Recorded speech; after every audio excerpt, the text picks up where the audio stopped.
रख हौसला वो मंजर भी आएगा, रख हौसला वो मंजर भी आएगा, प्यासे के पास चलकर समंदर भी आएगा। कि रख हौसला वह मंजर भी आएगा, प्यासे के पास चलकर समंदर भी आएगा। थक कर हार कर उम्मीद मार कर ना बैठ ए मंजिल के मुसाफिर, थक कर हार कर उम्मीद मार कर ना बैठ ए मंजिल के मुसाफिर। मंजिल भी मिलेगी और मिलने का मज़ा भी आएगा, मंजिल भी मिलेगी और मिलने का मज़ा भी आएगा। तो हेलो दोस्तों, welcome to my YouTube channel the GCC online classes. देखिए कल के हम लोग वीडियो में क्या किए थे, कल से हम लोग क्लास 10th के मैथ के हम लोग प्रीवियस ईयर क्वेश्चन को सॉल्व करना शुरू किए थे। तो 2012 के कुछ क्वेश्चनों को कल हम लोग हल किए थे और उसका ये पार्ट 2 होगा। इसमें हम लोग उससे आगे क्वेश्चनों को क्या करेंगे, सॉल्व करेंगे। तो चलिए आइए शुरू करते हैं बिना देरी किए, ठीक ना। आप लोग ध्यान से इसको देखिएगा, ठीक। चलिए देखिए आज का पहला क्वेश्चन है।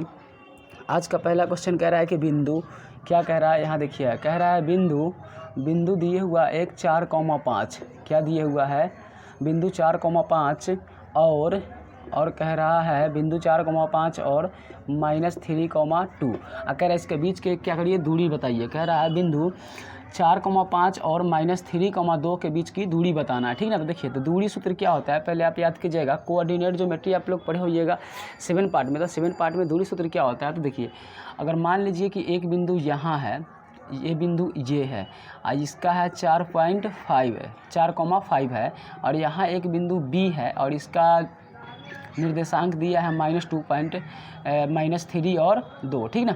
आज जब इस लाइन को हम लोग मिला देंगे तो ये कह रहा है कि बिंदु A से बिंदु B तक की दूरी क्या है। तो देखिए दूरी सूत्र क्या होता है, अगर हम लोग AB निकालेंगे तो दूरी सूत्र होता है x2 - x1 का whole square plus y2 - y1 का क्या होता है, y2 - y1 का होल स्क्वायर, या रूट के अंदर होता है, ठीक ना। अब देखिए अब आप क्या कीजिएगा, x2 देखिए, x2 कहाँ मिलेगा, देखिए इस ये हो गया x1 और ये हो गया y1, ये हो गया x2 और ये हो गया y2।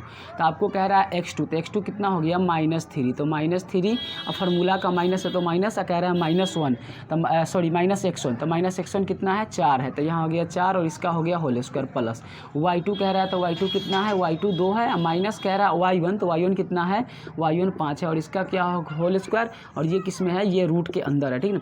अब देखिए अब हम लोग क्या कर सकते हैं, -3 और -4 को जब जोड़ेंगे तो ये कितना हो जाएगा, -7 हो जाएगा, ठीक। तो ये लिख दिए -7 और -7 अब प्लस, देखिए 2 में से 5 को घटाना, तो 2 में से 5 घटेगा, ये तो कभी घट ही नहीं सकता है। तो हम लोग क्या करेंगे, -5 मतलब 5 में से 2 घटा लेंगे और माइनस का साइन, जो साइन बड़ा है ना उसको हम लिख देंगे। तो 5 में से 2 घटाएंगे तो 3 आ जाएगा और इसका साइन क्या रख देंगे, माइनस में इसका होल स्क्वायर।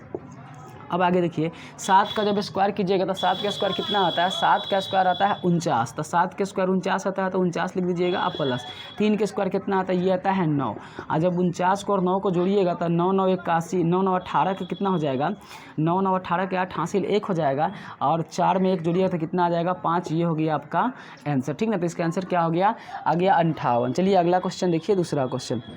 तो देखिए दूसरा क्वेश्चन कह रहा है कि एक समांतर श्रेणी AP दिया हुआ है 1, 4, 7, 10 डैश डैश के 18वां पद का मान बताना है। क्या 18वां पद का मान, और इस तरह के क्वेश्चन आपसे क्या करेगा, पूछा ही जाएगा। तो यहाँ देखिए एक AP दिया है, AP दे दिया है, AP कितना है 1, 4, 7, 10 और डैश डैश का कह रहा है, इसका कौन सा पद बताइएगा, 18वां पद बताइएगा, ठीक ना। देखिए 18वां पद बताइएगा तो पद निकालने के लिए सबसे पहले आपको क्या करना होगा, A निकालना होगा, D निकालना होगा। जब A और D आप निकाल लीजिएगा ना, तब जाके आप क्या कर सकते हैं, पद निकाल सकते हैं, ठीक ना।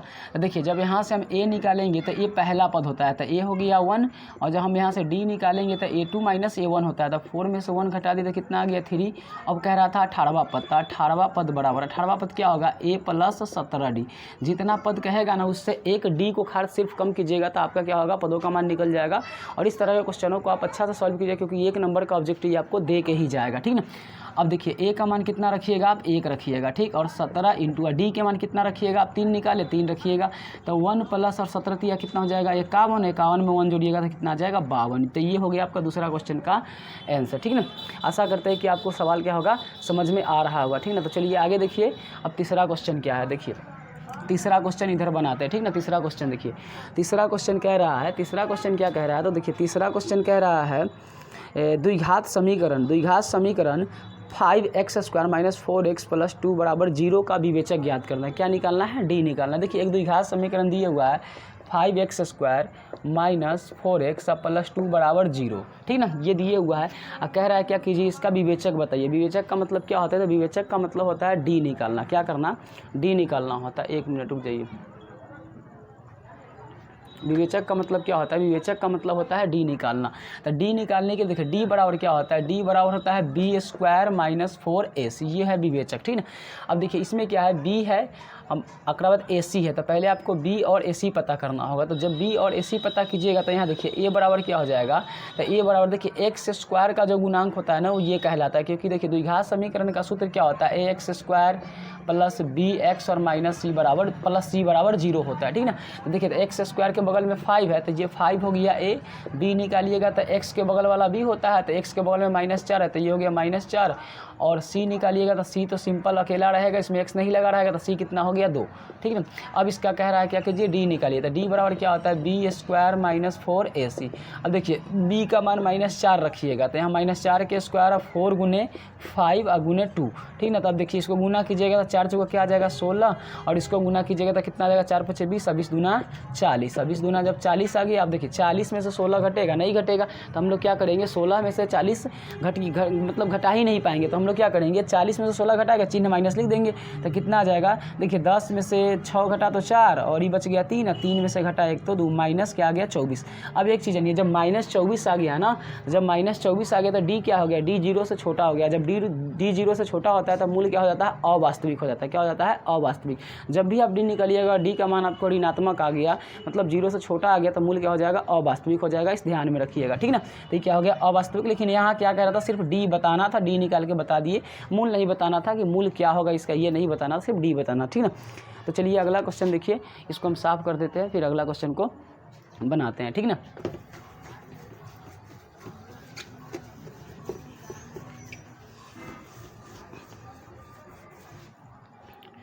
चलिए देखिए अगला क्वेश्चन है 4 नंबर क्वेश्चन। 4 नंबर क्वेश्चन क्या कह रहा है, 4 नंबर क्वेश्चन कह रहा है कि 4 नंबर क्वेश्चन का कि 135 और 225 का एचसीएफ ज्ञात करना है यूक्लिड विभाजन एल्गोरिथम का प्रयोग करके, ठीक ना। कितना का देखिए 135 और 225, क्या 225 का मौसा निकालना है, यानी कि एचसीएफ निकालना है यूक्लिड विभाजन एल्गोरिथम का प्रयोग करके निकाल। देखिए तो यूक्लिड विभाजन एल्गोरिथम क्या होता है, तो यूक्लिड विभाजन एल्गोरिथम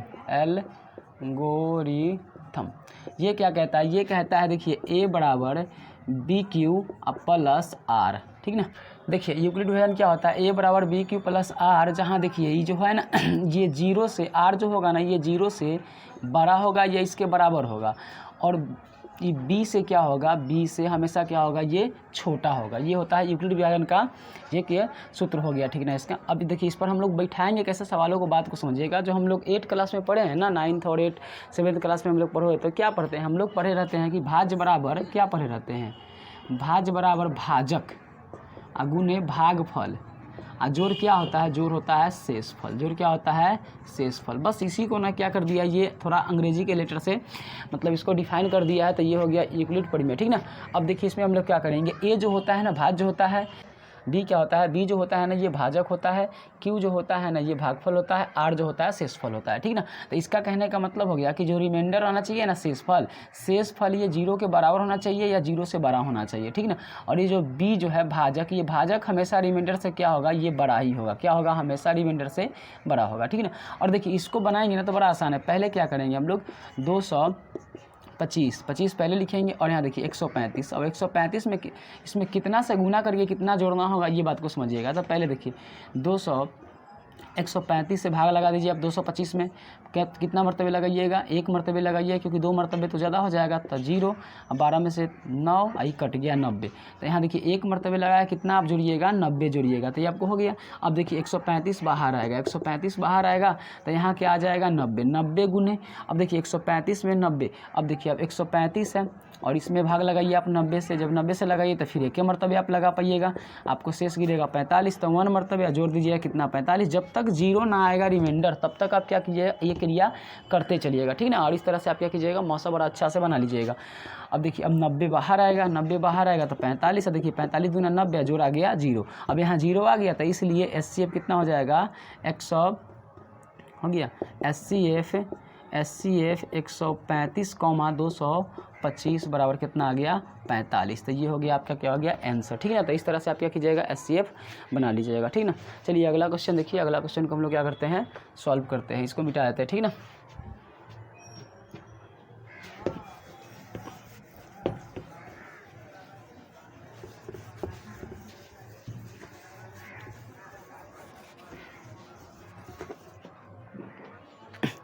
तो देखिए अगला क्वेश्चन है, अगला क्वेश्चन क्या है, अगला क्वेश्चन कह रहा है क्या कि यदि 15 cot A बराबर 8 हो तो, क्या कह रहा है, देखिए 5 नंबर क्वेश्चन कह रहा है कि यदि 15 cot A बराबर 8 हो तो किस चीज़ का मान निकालने के लिए कह रहा है, 15 यदि 15 cot 8 हो तो कह रहा है क्या कीजिएगा कि आप ना sin A और cos A का मान बताइए। तो पहले देखिए cot A बराबर कितना हो जाएगा 8, 15 गुना में है तो कौन सी में आ जाएगा, बट्टा में। अब देखिए cot क्या होता है, तो cot होता है आधार बटा लंब, क्या होता है आधार बटा लंब। अब cot आधार बटा लंब आप लिख दीजिएगा, तो आधार बटा जब लंब लिखिएगा तो बाकी क्या रह जाएगा, इसमें कर्ण बाकी रह जाएगा।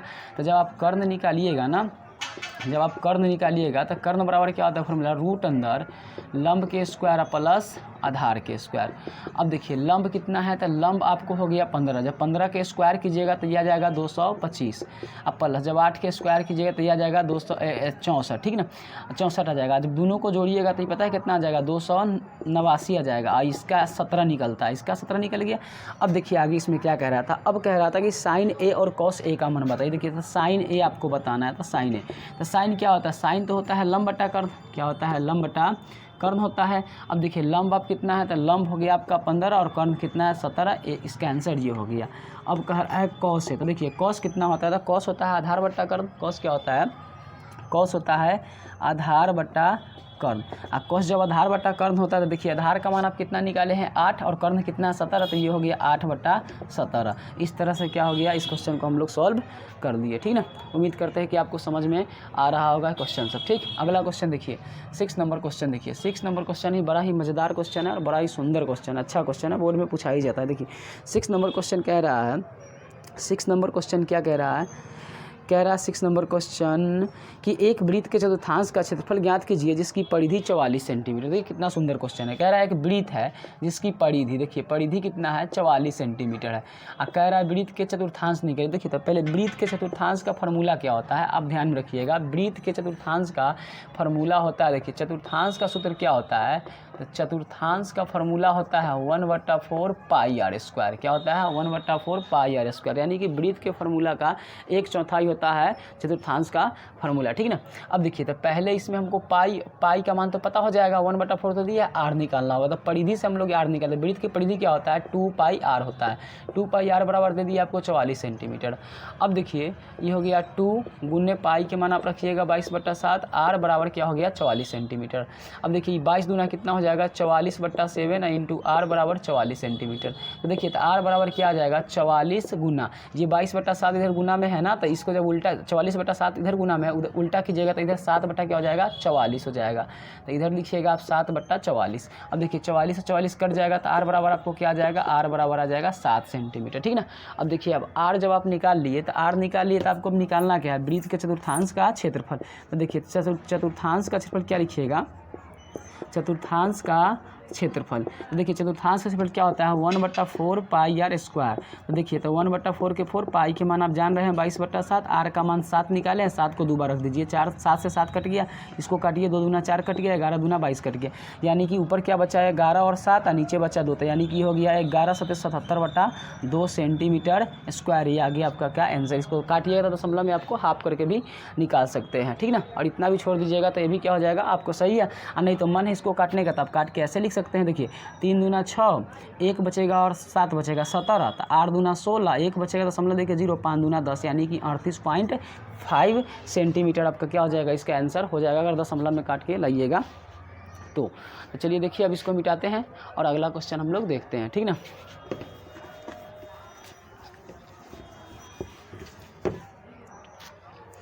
अब देखिए अगला क्वेश्चन क्या है, अगला क्वेश्चन क्या कह रहा है देखिएगा थोड़ा, ठीक ना। अगला क्वेश्चन ही बड़ा मस्त क्वेश्चन है, थोड़ा टाइम लगेगा बनाने में लेकिन बन जाएगा, ठीक ना। क्या होगा, बन जाएगा, ठीक। देखिए अगला क्वेश्चन कह रहा है 7 नंबर क्वेश्चन, देखिएगा 7 नंबर क्वेश्चन कह रहा है कि 1 प्लस साइन थीटा बट्टा कॉस थीटा, ठीक, और प्लस कॉस थीटा बट्टा 1 प्लस साइन थीटा। अब कह रहा है इसके बराबर आप सिद्ध कीजिएगा 2 सेक थीटा सिद्ध करना, ठीक ना। अब 2 सेक थीटा सिद्ध करना, देखिए ये सवाल आपसे ना 2 नंबर में पूछा जाएगा, नहीं तो 5 नंबर में पूछा जाएगा। ये नंबर ऑब्जेक्टिव में आपसे नहीं पूछा जाएगा, या तो आपसे 2 नंबर में पूछेगा, नहीं तो 5 नंबर में पूछेगा, ठीक ना। और ये इतना VVI क्वेश्चन है कि कितना बार पूछा जा चुका है, ठीक ना। तो इसको आप क्या कीजिएगा, थोड़ा अच्छा है समझिएगा। देखिए पहले LHS लेके आप तोड़िए। LHS क्या कह रहा है कि 1 प्लस साइन थीटा, यहाँ क्या कर दिया बट्टा कॉस थीटा, प्लस यहाँ हो गया कॉस थीटा, ये हो गया 1 प्लस साइन थीटा, ठीक ना। अब देखिएगा इसका आप LCM कर दीजिए, जब LCM कीजिएगा तो ये आएगा कॉस थीटा इंटू 1 प्लस क्या आ जाएगा आपको साइन थीटा, ठीक, 1 प्लस साइन थीटा।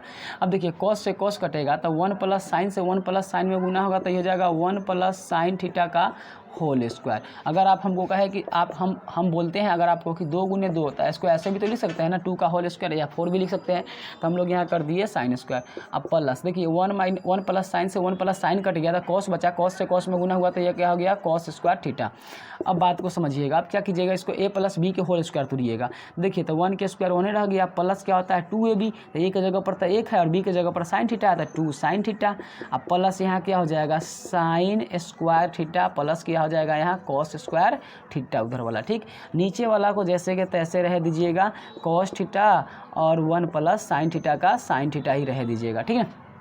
अब देखिए आगे गौर कीजिएगा, ठीक ना, आगे क्या हो जाएगा बात के समझिएगा। अच्छा यहाँ तक देखिए ये वाला ऊपर देखिए यहाँ sine square theta plus cos square theta का मान कितना होता है, 1 होता है, ये आप लोग जानते होइएगा।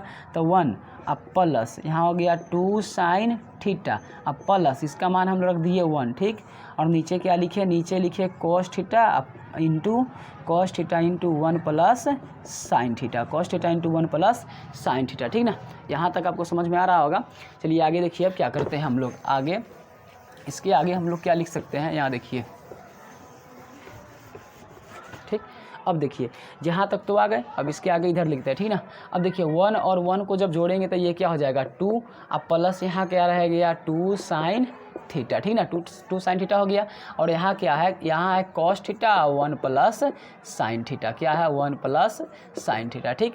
अब आगे देखिए ये 2 है और यहाँ भी 2 है, तो दोनों जगह से जब 2 कॉमन लेंगे तो यहाँ क्या बचेगा 1 और यहाँ क्या बचेगा साइन थीटा, तो ये हो गया साइन थीटा, यहाँ क्या हो गया cos theta into 1 plus sine theta. अब देखिए ऊपर सेम चीज़ है, नीचे सेम चीज़, दोनों से दोनों आपस में क्या हो जाएगा कट जाएगा, और यहाँ क्या बचेगा 2 कॉस थीटा बचेगा। अब इसको ऐसे भी तो हम लोग लिख सकते हैं ना, 2 गुने 1 बटा कॉस थीटा लिख सकते हैं, क्योंकि 1 से गुना करेंगे 2 में तो फिर 2 बटा कॉस थीटा आ जाएगा। आई 2 और 1 बटा कॉस क्या होता है, 1 बटा कॉस होता है सेक थीटा, ये फार्मूला है बराबर अपना क्या हो गया प्रूव्ड हो गया, RHS आ गया, ठीक ना। आशा करते हैं कि ये भी आपको क्या होगा सवाल समझ में आया होगा, और इस सवाल को आप बना ही लीजिएगा और प्रैक्टिस कर लीजिएगा, जितना ज़्यादा हो सके कर लीजिएगा, क्योंकि ये सवाल ना आपसे पूछा ही जाएगा, ठीक ना। तो चलिए आज के वीडियो में हम लोग इतना ही क्वेश्चन को, 7 ही क्वेश्चन को रहने देते हैं। अगले वीडियो में हम लोग क्या करेंगे, इससे आगे क्वेश्चनों को सॉल्व करेंगे, ठीक ना। तो यहाँ तक वीडियो में बने रहने के लिए आपका बहुत बहुत धन्यवाद।